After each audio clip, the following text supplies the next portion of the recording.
começa a avaliação de um paciente que chega com icterícia, tá? Então, o que a gente tem que pensar, o que a gente vai ter que solicitar para depois chegar em diferentes diagnósticos. Aí a gente não vai falar das diferentes causas e tratamentos aqui. A gente vai falar como a gente aborda, como a gente falou no edema, né? Como a gente falou na estrutura de edema. Então, a icterícia isso é a definição, é a coloração amarelada de pele e mucosas, tá? Então, começa ali com a conjuntiva, com a esclera, né?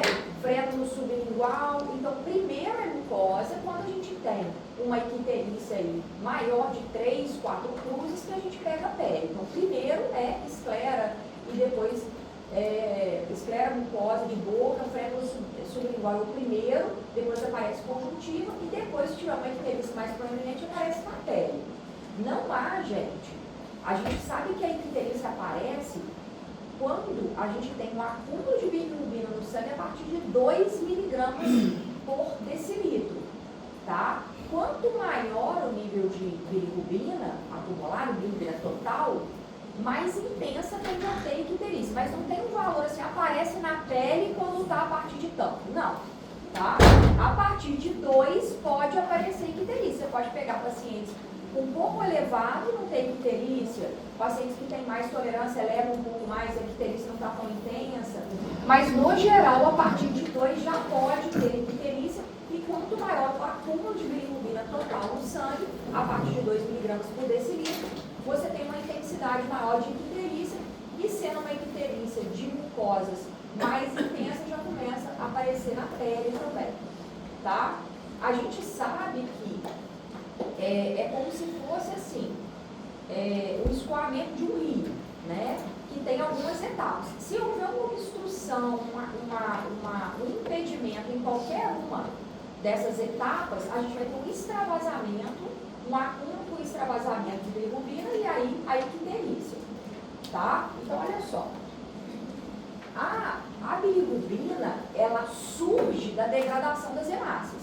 Então, a cada 120 dias, as hemácias morrem e a gente faz hematopoiese e produz outras. Quando há degradação das hemácias, a bilirrubina é formada a partir do grupo M das hemácias. Então, as hemácias, a destruição das hemácias gera bilirrubina indireta, não conjugada. Isso é antes do fígado. Então, você pode ter icterícia por problema não hepático? Claro, tá? Porque tem na cabeça de todo mundo que você tem icterícia é um problema no fígado. Não é, tá? Não necessariamente é um problema no fígado.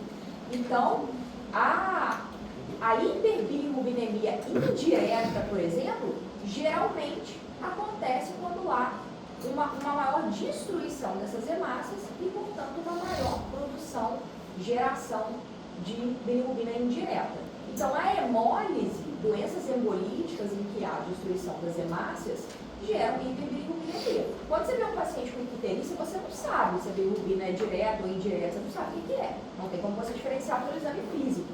Tá? O que você vê é que tem icterícia. Se tem icterícia, tem acúmulo de bilirrubina total. Às custas de qual? Qual das frações dessa bilirrubina total está aumentada? Aí só pelo exame que você vai saber. Tá? E se é indireta, você vai pensar em situações antes do fígado e não no fígado.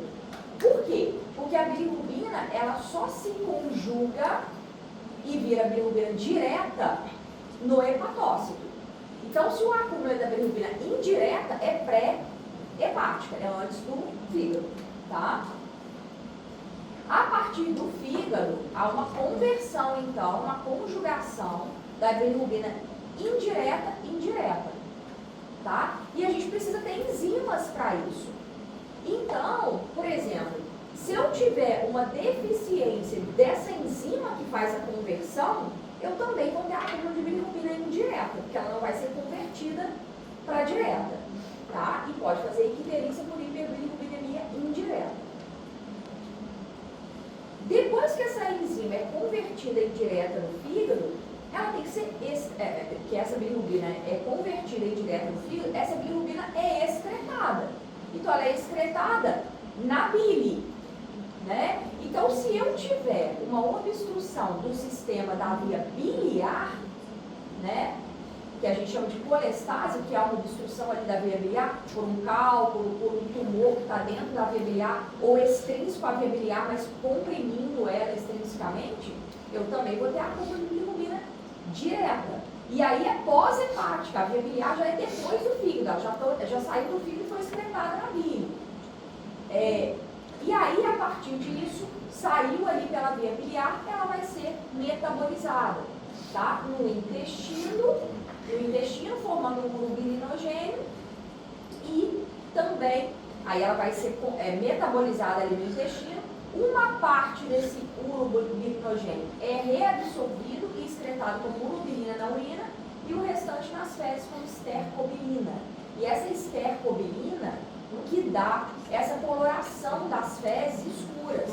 Então, se eu não consigo excretar bem a bilirrubina, as minhas fezes vão ficar claras e a minha urina escura, cor de Coca-Cola. Então, quando eu penso numa colúria, numa urina cor de Coca-Cola e na acoria fecal, nas fezes brancas, eu tenho que pensar num problema de excreção da bilirrubina. Ou seja, já captou, já passou pelo fígado, já está sendo excretado. Então, é um problema de obstrução ali da via biliar, por exemplo. Tá? Se eu sei o mecanismo, a fisiopatologia da formação e da excreção da bilirrubina, eu sei que não tem como o paciente ter colúria e acolia fecal, porque ele tem um problema que está dentro do fígado ou lá na captação da bilirrubina direta. Tem que ser a curva de bilirrubina direta, mas por colestase, por obstrução de via biliar, para a gente ter essas alterações, tá? Então, aqui é um resuminho aí do metabolismo. Então, das hemácias, forma bilirrubina indireta, não conjugada, ela é conjugada no fígado, aí eu preciso de enzimas aqui. Então, se eu tiver um problema nessa conjugação enzimática, ou se eu tiver um aumento das hemácias, eu vou ter uma bilirrubina indireta, não conjugada. Depois que ela é conjugada, ela vai ser metabolizada no intestino pelas bactérias e ela vai formar o urobilinogênio, tá? Uma parte do urobilinogênio é excretado nas fezes, como estercobilina, vai dar coloração, e como urobilina na urina, tá? Então, quando o paciente está com icterícia, quando eu identifico no exame físico, na ectoscopia, que ele tem icterícia, que tem uma coloração amarelada de conjuntiva, de esclera, mucosas e pele, eu vou ter que solicitar bilirrubina total e frações. O que eu sei vendo a icterícia? Que a bilirrubina total vai estar acima de 2, porque não tem como ter icterícia se ela estiver acima de 2 miligramas por decilitro do sangue. Agora, qual é que está acumulado? Eu não sei. Então, eu vou ter que pedir um exame de sangue para eu avaliar, tá? Se for um aumento de bilirrubina às custas da fração indireta, ou seja, hiperbilirubinemia indireta, eu já sei o quê?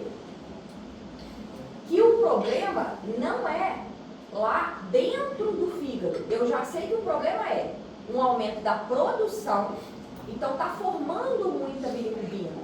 E qual é a bilirrubina que forma, né, a partir das hemácias? A indireta. Então, se eu tiver muita destruição de hemácias, situações hematológicas em que há hemólise, muita destruição de hemácia, eu estou produzindo muita bilirrubina indireta, então ela vai acumular, tá?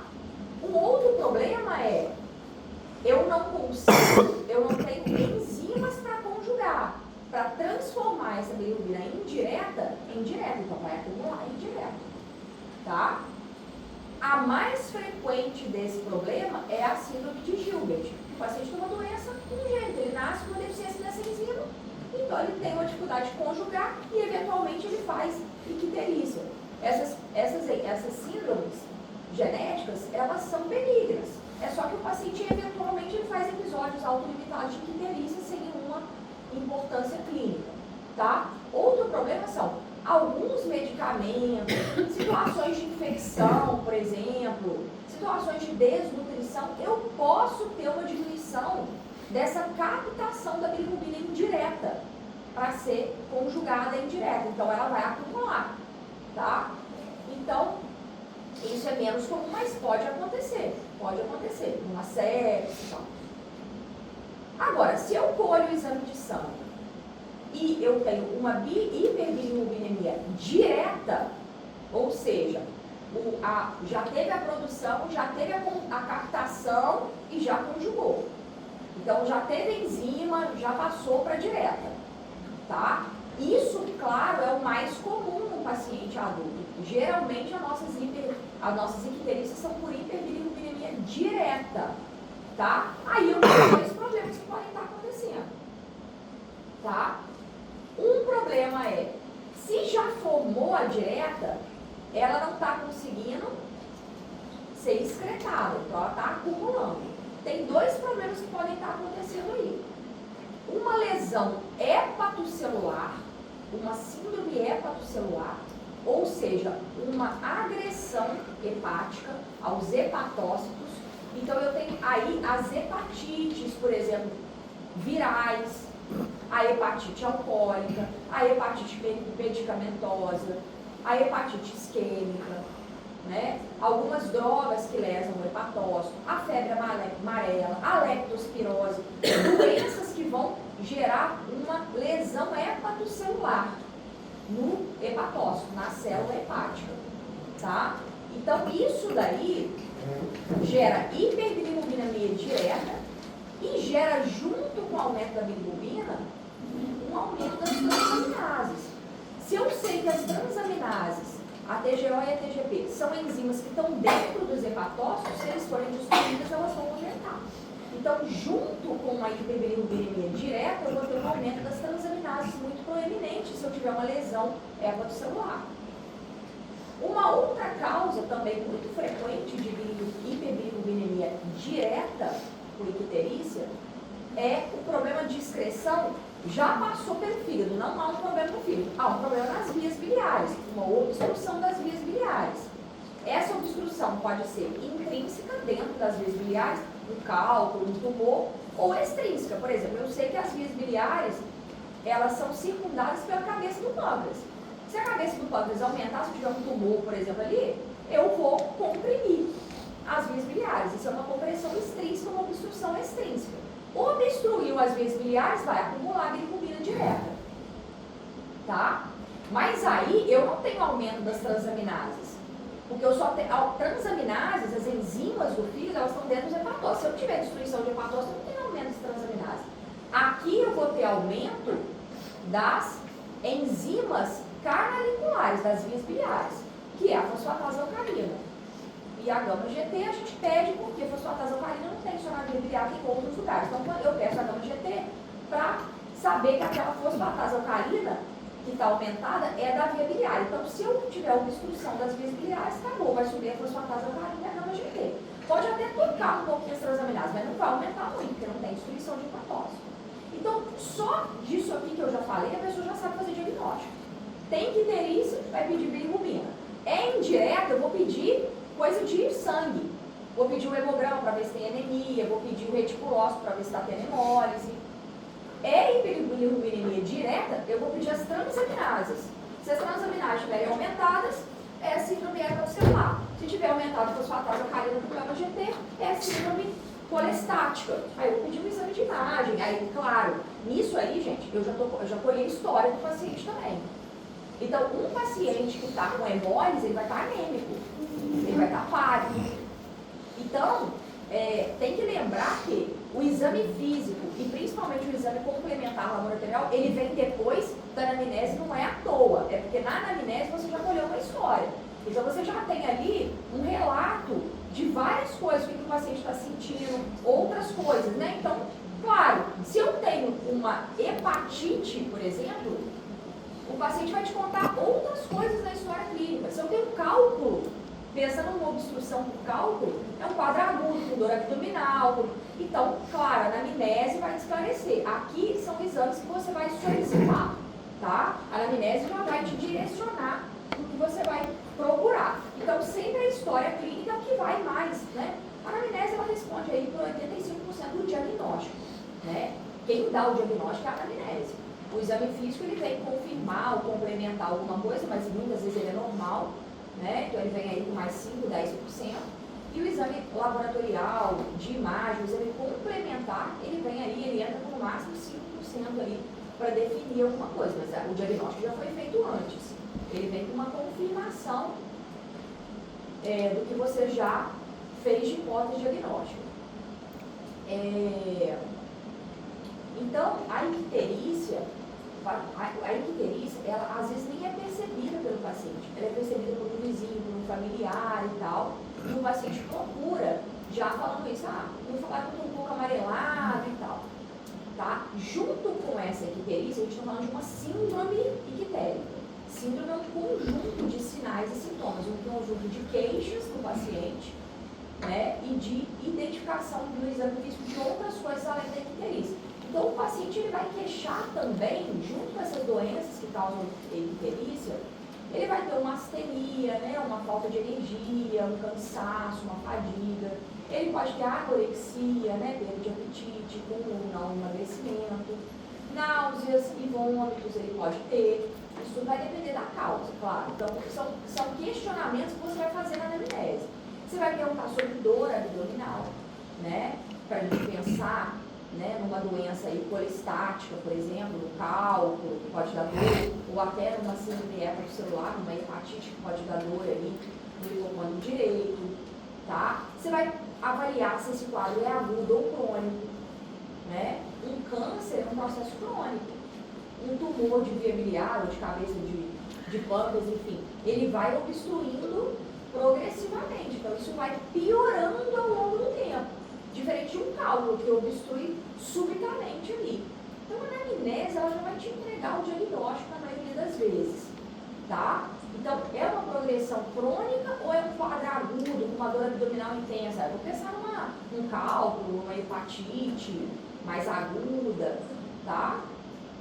Então, quando eu penso em progressão crônica, quando eu penso em piora progressiva, contínua, gradual, eu vou pensar em hepatites, doenças crônicas, hepatites crônicas ou uma obstrução de via biliar por neoplasia, não por cálculo, que é uma coisa súbita, tá?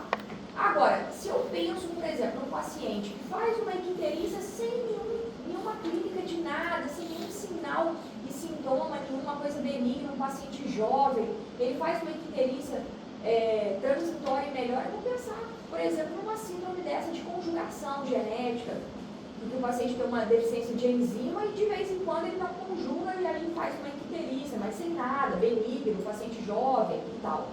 Se eu penso num paciente que faz, por exemplo, um quadro intermitente também, mas fica pálido, tem anemia junto, eu vou pensar numa doença hemolítica, que pode fazer uma piora da hemólise pontual. Pontualmente ele pode piorar essa hemólise, hemolizar mais, destruir mais hemácias. Se eu penso também num paciente que tem uma icterícia intermitente, que melhora, volta, junto com dor abdominal, pode ser um cálculo que obstruiu, passou, daqui a pouco ele joga um outro cálculo ali, né? Aí eu vou pensar em quadros assim. Então, precisa da anamnese bem feita, para isso já te clarear muito a sua hipótese diagnóstica, tá, gente? Você vai perguntar, por exemplo, se tem febre. Então, se eu tenho um paciente com febre, com dor do hipocôndrio direito, junto com a icterícia, eu vou pensar no processo inflamatório / infeccioso ali. Então, a colangite é quando eu tenho uma obstrução da via biliar, um cálculo aí que impactou e infectou aquela bile ali, tá? Então, gerou um processo infeccioso. E isso é muito grave, né? Porque você pode fazer uma sepse por uma colangite. E aí, não adianta só você tratar com antibiótico. O antibiótico não penetra em coleções. Eu tenho uma obstrução e tem uma coleção ali. Eu tenho que desobstruir a via biliar. Então, essa tríade de Charcot, né, que é a febre, muitas vezes febre alta com calafrios, dor no hipocôndrio direito e a icterícia, essa tríade de Charcot fala a favor de uma colangite, de um quadro infeccioso com obstrução de via biliar. Então, infectou ali aquele acúmulo de bilirrubina, tá? Prurido é um sintoma que é muitas vezes associado à icterícia e ele acontece por acúmulo de bilirrubina direta. Não tem prurido em hiperbilirrubinemia indireta. Então, se o paciente tem icterícia com coceira, sei que não é indireta. Eu já sei que é acúmulo de direta. E principalmente, geralmente é por colestase, por obstrução da via biliar. Tá? Então eu vou pensar em cálculo, um tumor de via biliar ou uma obstrução extrínseca da via biliar. Então o prurido, junto com a icterícia, é por hiperbilirubinemia direta na síndrome colestática, estase da bilirrubina. Então não consegue escoar, então tem uma obstrução na via biliar.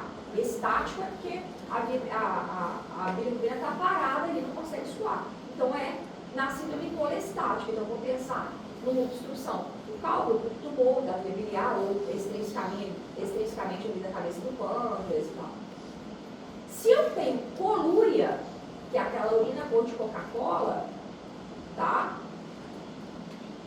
Isso, a colúria, ela não é por hiperbilirubinemia indireta, é por direta, já vimos.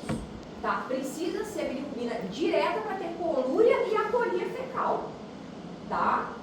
E geralmente a colúria com a acolia fecal, principalmente a acolia fecal. A colúria você ainda tem nas síndromes hepatocelulares. Você tem uma hepatite, por exemplo, você tem colúria. Agora, a acolia fecal, as fezes brancas, acontecem por colestase. Tá? É causada pela colestase. Então, não vou pensar em síndrome hepatocelular, eu vou pensar em síndrome colestática, obstrução de via biliar, e não agressão de hematócito. Tá? Então, você vai, na história também, avaliar, por exemplo, no exame físico, outras coisas, drogas que o paciente está usando, né, medicações, álcool, o quanto de consumo de álcool, por exemplo, se ele já tem um diagnóstico de hepatite, que às vezes tem, se ele é vacinado, né, a parte da epidemiologia. Então, tudo isso você tem que perguntar. Histórico familiar, né, tem alguma doença na família, né, doenças prévias do paciente.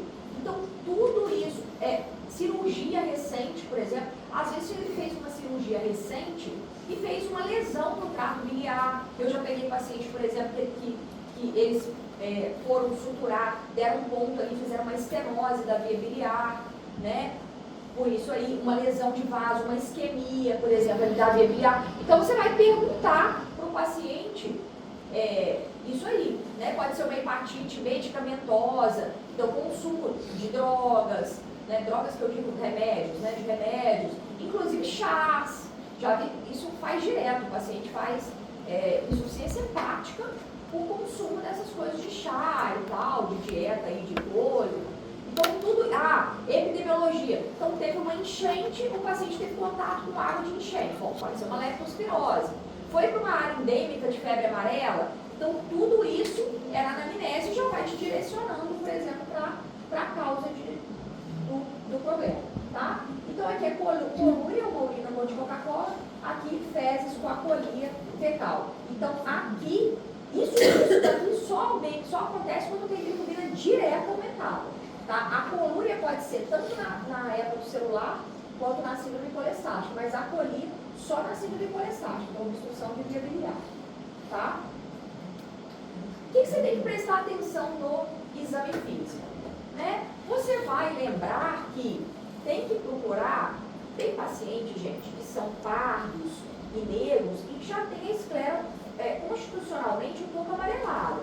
Então, sempre, se você tem dúvida, primeiro assim, olhar com luz natural, tá? Não com luz artificial. Olhar ali a região sublingual, que é onde primeiro aparece. Então, se eu estou achando a esclera amarelada, mas não tem aqui no frênulo sublingual, não está amarelado, então é icterícia, porque aqui aparece primeiro, né? Vai graduar essa icterícia em cruzes, de 1 a 4 cruzes, né?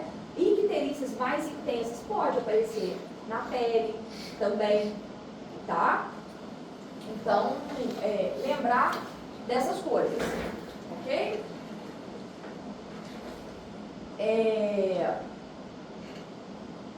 Mais um que no exame físico. Se você tem um paciente com icterícia, você, claro, né? Você tem palidez mucosa? Tem palidez mucosa. Então, eu já vou pensar em hemólise, vou pensar em icterícia por hiperbilirubinemia indireta.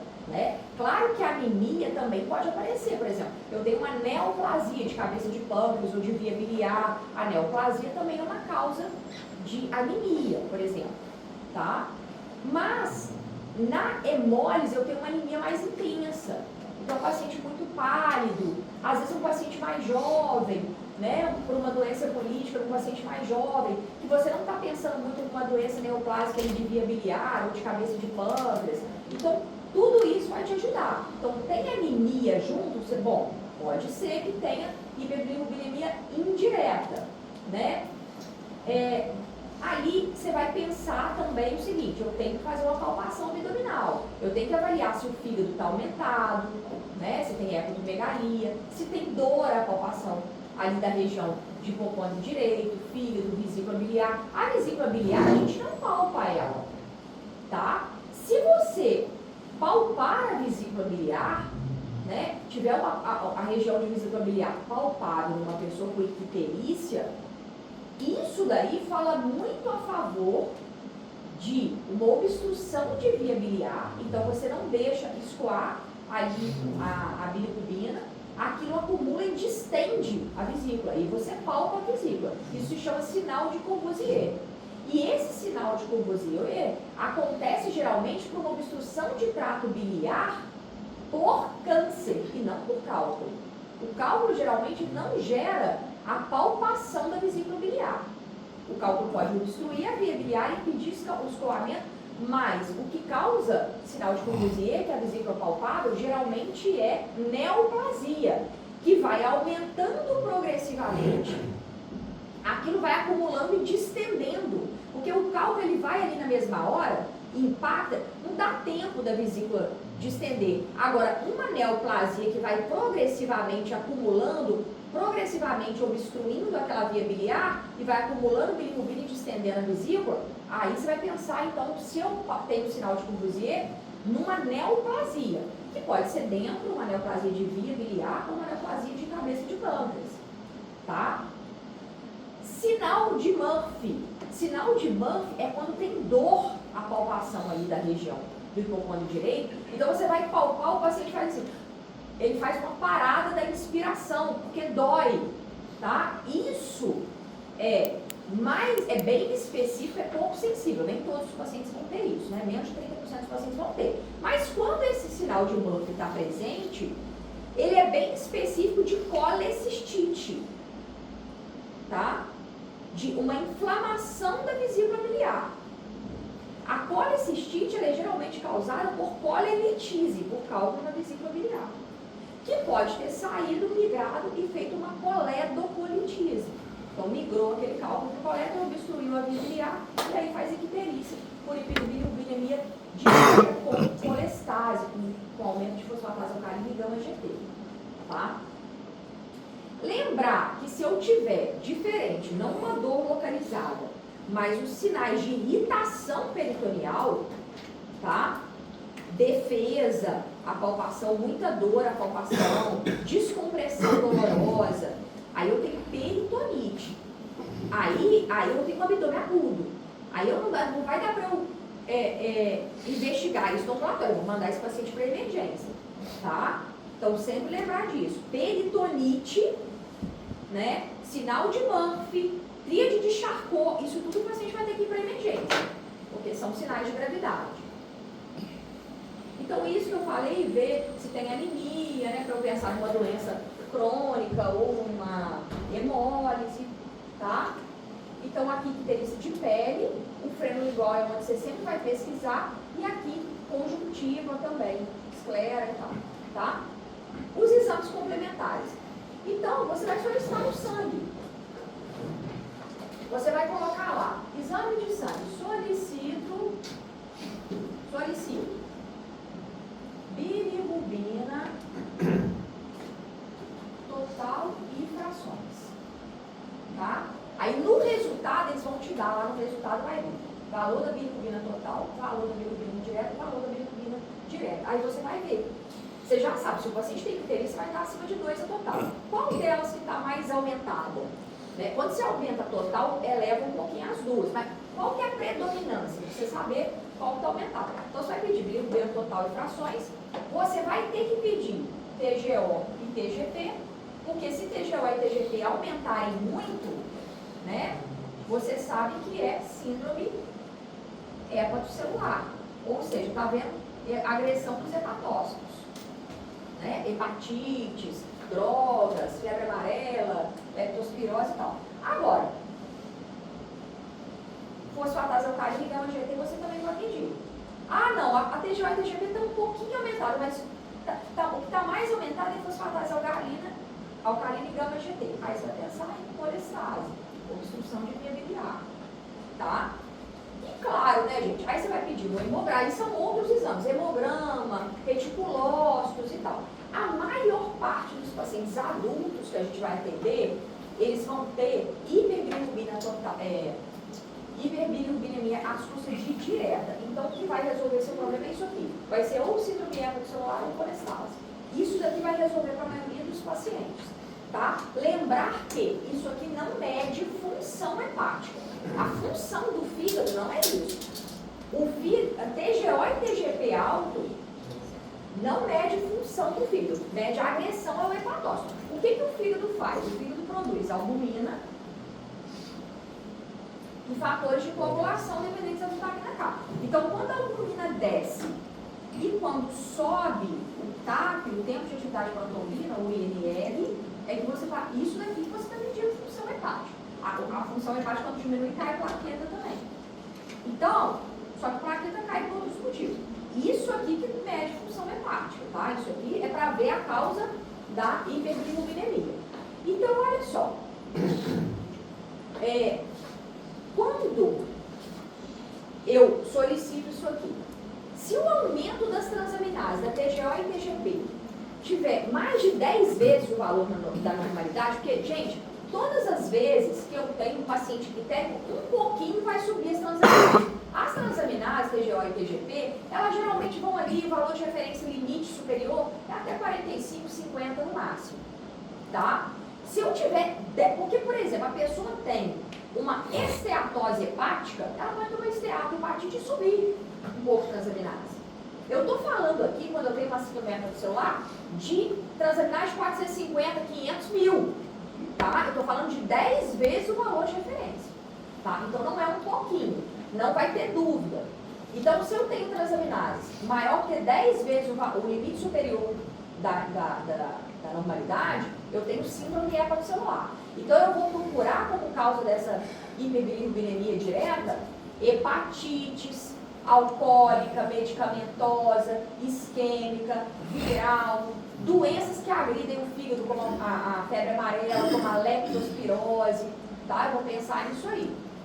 Agora, as transaminases até subiram um pouquinho, mas não foi muito, tá? Mas a fosfatase alcalina dá mais de 4 vezes o valor da normalidade, a fosfatase alcalina vai a 120 ali. Então, está 400 de fosfatase alcalina. Bom, aí eu já vou pensar em colestase, obstrução de via biliar, o cálculo, tumor, tá? Então, é isso que eu tenho que pensar, tá? Lembrar que o paciente que tem cirrose é uma doença hepática avançada em que o fígado foi substituído por um tecido fibroso. Tá? Então, os hepatócitos, que são as células ativas, foram substituídas por um tecido fibroso. Então, na cirrose, o hepatócito já foi destruído há muito tempo. Aquilo é uma doença crônica. Então, as transaminases não vão estar aumentadas mais. Nem tem hepatócito para ser destruído para aumentar as transaminases. Já acabou, já é tecido fibroso. O que eu vou ter numa cirrose é uma redução da função hepática. Aí vai cair a albumina e aumentar a TAP e INR. Tá? Sempre lembrar disso. Um dado também que é interessante é o seguinte: quando a causa da síndrome hepatocelular é um quadro alcoólico, uma hepatite alcoólica, tá? A TGO sobe mais do que a TGP. Então, normalmente, vão subir as duas, mas a TGO vai estar mais de 2 vezes o valor da TGP. Isso daí já te direciona para pensar em algo. Porque o paciente, gente, ele não... Então, é importantíssimo quantificar. Ah, bebe. Porque a pessoa nunca fala que bebe. Ela não fala assim, não, bebo, eu sou alcoólatra, eu bebo muito. Não, ela não acha isso. Então é quantificar. Porque às vezes ela não é muito todo dia, mas é todo dia ao longo de anos. Entendeu? Então o que bebe? É uma bebida com teor alcoólico maior, é uma cachaça, um uísque, é uma bebida destilada e tal, e todo dia, há muitos anos, então quantificar essa quantidade de álcool e tal, tá? Então, redução de albumina, quando eu falo de uma albumina séria, que eu posso pedir também albumina, tá? Porque aí eu já vejo, plaqueta, hemograma, tá? Quando eu tenho uma redução de albumina, é porque eu já tenho um fígado que está insuficiente. Ele não está agredido só, ele está insuficiente. Essa agressão é tamanha que está atrapalhando a função hepática. E para reduzir a albumina, isso está acontecendo há mais de 10 dias. Porque com menos de 10 dias ele ainda consegue manter uma produção de albumina certa aí, que a albumina, ela geralmente, você vai pedir para ver a albumina, você vai pedir aqui proteínas totais e frações. Proteína total e frações. Aí vai ver a albumina ali. E geralmente o limite superior, a albumina vai de 3,5, 4,5, se ela tiver menos de 3,5, geralmente já está diminuído. E vai pedir também aqui, solicito, então tudo isso. Hemograma completo, bilirrubina total e frações, TGO, TGT, fosfatase alcalina, grama GT, proteína total e frações, tá? Pronto. Tá? Agora, quando você tem, tá, uma agressão do fígado, tanto por colestase, quanto por síndrome hepatocelular, ou síndrome colestática ou hepatocelular, o aumento do tempo de atividade protrombina do INR, o alargamento do INR, ele pode acontecer. Tá? Então, você não precisa ter só cirrose.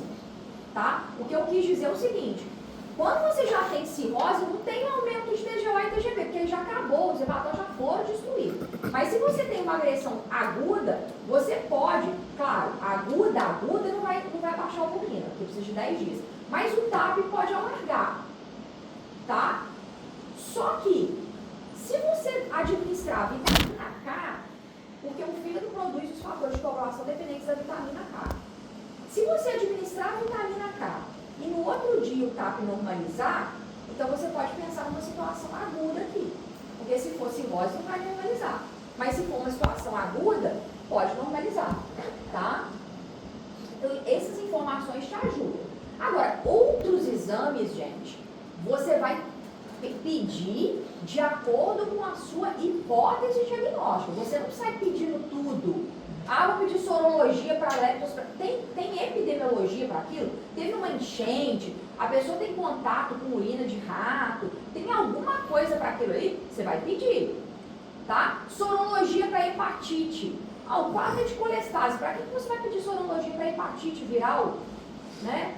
Então, o resto você vai pedir. Ah, para que você vai ficar pedindo reticulócitos, não sei o que? Você não tem nada para hemólise.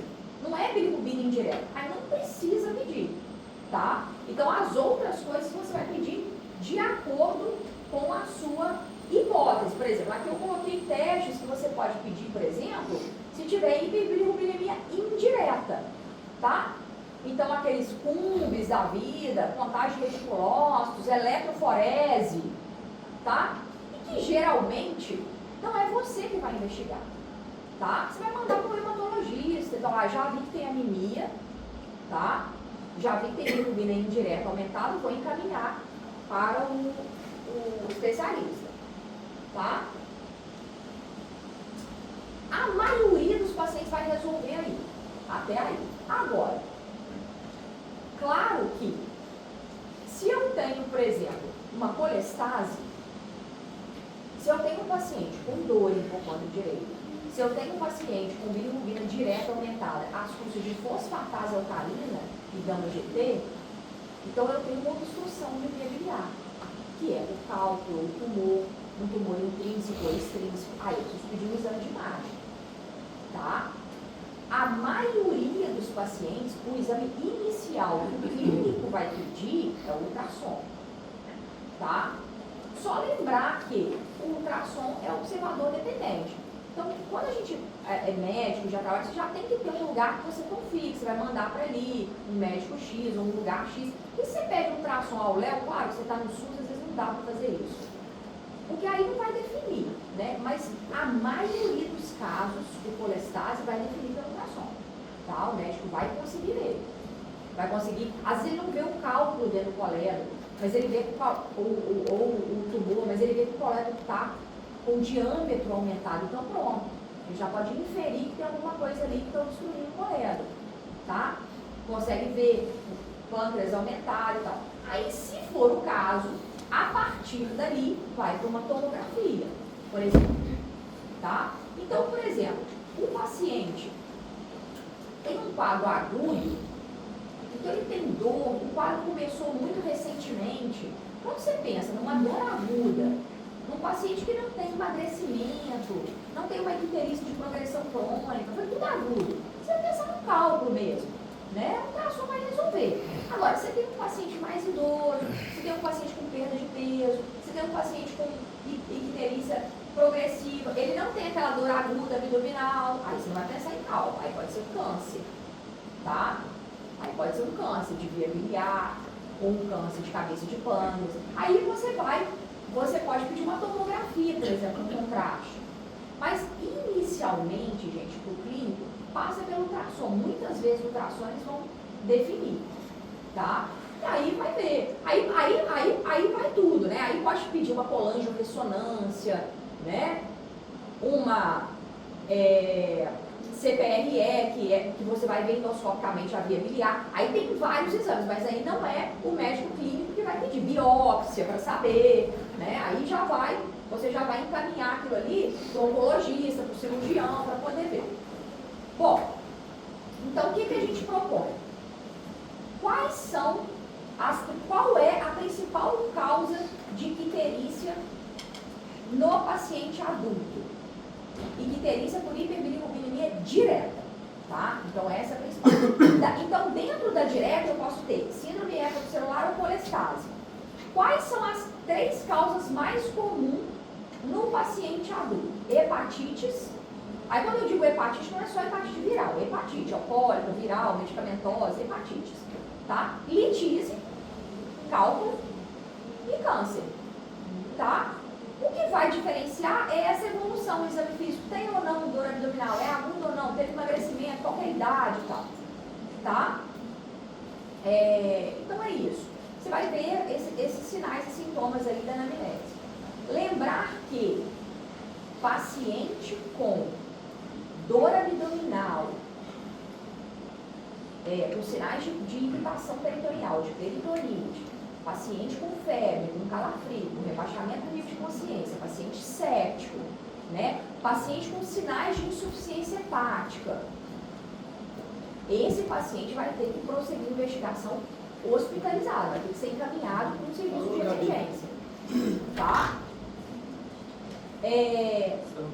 Paciente que tem uma síndrome colestática de etiologia provavelmente neoplásica, tá? Então ele tem uma massa, você palpa uma massa, você palpa a vesícula, o sinal de Courvoisier. Você pede um exame de imagem, ele vai ser encaminhado, por exemplo, ele pode ser encaminhado para um oncologista. Aqui no nosso país tem alguns casos, a maioria precisa de biópsia, tá? Para você mandar para um oncologista precisa de anátomo patológico confirmando que é neoplasia. Mas tem algumas coisas que você pode encaminhar direto.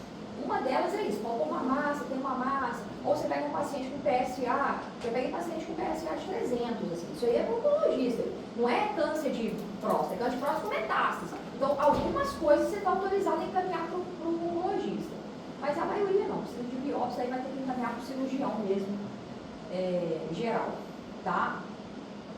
Agora, não tem febre, calafrio, sepse, dor peritonite, né? Você pode começar a investigação no ambulatório e depois você direcionar o paciente para o cirurgião, para o gastro, hepatologista. Não é uma coisa displasia não é uma massa, é uma hepatite, não sei o quê. Você vai encaminhar para o patologista. Né? Se é uma massa, para o cirurgião oncológico, para o cirurgião geral. É uma hiperbilirubinemia indireta e tal. Manda para a hematologia, por exemplo. Então você vai depois direcionando esse paciente, encaminhando ele para o especialista. Mas a maioria você consegue fazer essa investigação. Então não é todo mundo que chegou com icterícia que você vai ter que mandar. Você pode começar, você vai solicitar esses exames aqui, tá? Vai pedir o exame de imagem, principalmente nos quadros de colestase, aí você precisa, né, de um exame de imagem. E a partir disso aí você direciona o paciente para o especialista, tá? Agora, se ele tem febre, se ele tem calafrio, se ele tem muita dor abdominal, sinais de irritação peritoneal, aí ele vai para emergência. Aí é dali para emergência, tá bom? Isso aqui é um mapa mental, então, ó. Então, ó, coloração amarelada de pele, né, conjuntiva mucosa. É por acúmulo de bilirrubina no plasma, né? Quanto? Acima de 2 miligramas por decilitro de total, tá? Se for indireta, não conjugada, insolúvel, eu vou pensar em hemólise e síndrome genéticas. Essas síndromes genéticas geralmente são benignas, não tem nada para fazer. O cara tem uma síndrome de Gilbert, não tem nada para fazer. Porque a icterícia ela é transitória, melhora, fica uns 2, 3 dias, depois melhora, não tem nenhuma implicância aqui. E hemólise. Aí você pode ter que encaminhar para o hematologista, tá? É um acúmulo de bilirrubina direta, conjugada, solúvel. Eu vou pensar em síndromes hepatocelulares, agressões ao fígado ou obstrução de via biliar, ou síndrome colestática. Tá? E aí eu tenho que pedir bilirrubina total de frações, eu tenho que pedir as enzimas hepáticas, TGO e TGP, eu vou pedir as canaliculares, fosfatase alcalina e gama-GT, tá? Posso pedir a função hepática, principalmente albumina e TAP-NF, no 5 a gente não pede de gotinha. Vou pedir hemograma e plaquetas, para ver se tem anemia, queda das plaquetas, tá?